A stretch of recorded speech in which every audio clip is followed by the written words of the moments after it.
ये कहानी है सनाया और उसके 4 दोस्तों की, कैसे प्यार एक खौफनाक हादसे में बदल गया। आइए जानते हैं। सनाया एक आर्कियोलॉजिस्ट है। वह पुरानी चीजों को खोजती है और लोगों के सामने लेकर आती। सनाया बहुत खुश थी क्योंकि आज उसे बेस्ट आर्कियोलॉजिस्ट का अवार्ड मिला था। लेकिन इस बार वह कोई पुरानी हवेली में जाना चाहती थी जहां उसे कई सारी पुरानी चीजें मिल जाए। इसलिए उसने दीपक को कॉल किया। दीपक उसका कॉलेज फ्रेंड था। सनाया दीपक से उसका हालचाल पूछती है। सनाया उससे पूछती है, क्या तुम कोई पुरानी जगह के बारे में जानते हो जहां पर मुझे पुरानी चीजें मिल जाए जो कि मेरे काम की हो। थोड़ी देर सोचने के बाद दीपक उसे बताता है कि जंगल के बीच में कोल्हापुर गांव के पास एक हवेली है। वहां पर तुम्हें कई सारी चीजें मिल जाएंगी जो कि तुम्हारे काम की है।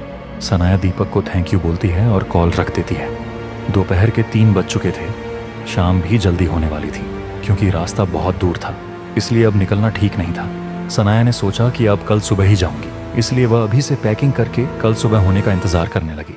सुबह होते ही वह राज के घर पहुंची। राज उसका कॉलेज फ्रेंड था, लेकिन अब उसका मंगेतर है। सनाया राज के घर का गेट खटखटाती है। राज गेट खोलता है और सनाया को अपने घर के अंदर बुलाता है और उसे बैठने के लिए कहता है। फिर राज सनाया से पूछता है कि आज तुम इतनी सुबह मेरे घर कैसे आई हो, कोई समस्या है क्या। इस पर सनाया राज को कहती है कि मुझे तुम्हारी मदद चाहिए। सनाया राज को सब कुछ बताती है और उसे अपने साथ चलने को कहती है। राज उसके साथ चलने को तैयार हो जाता है। राज अपनी कार निकालता है और दोनों कार में बैठकर जंगल की ओर निकल जाते हैं। सनाया नई जगह जा रही थी और राज को उसके साथ वक्त बिताने का अच्छा मौका मिल गया, इसलिए दोनों बहुत खुश थे। पर शायद किस्मत को यह मंजूर नहीं था।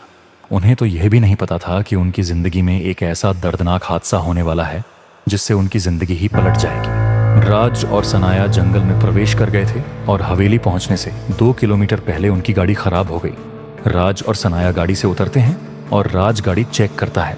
सनाया राज पर गुस्सा करती है और कहती है कि इस खटारा को लेकर तुम मेरे साथ क्यों आए। वह चारों ओर देखते हैं लेकिन उन्हें कोई दिखाई नहीं देता है।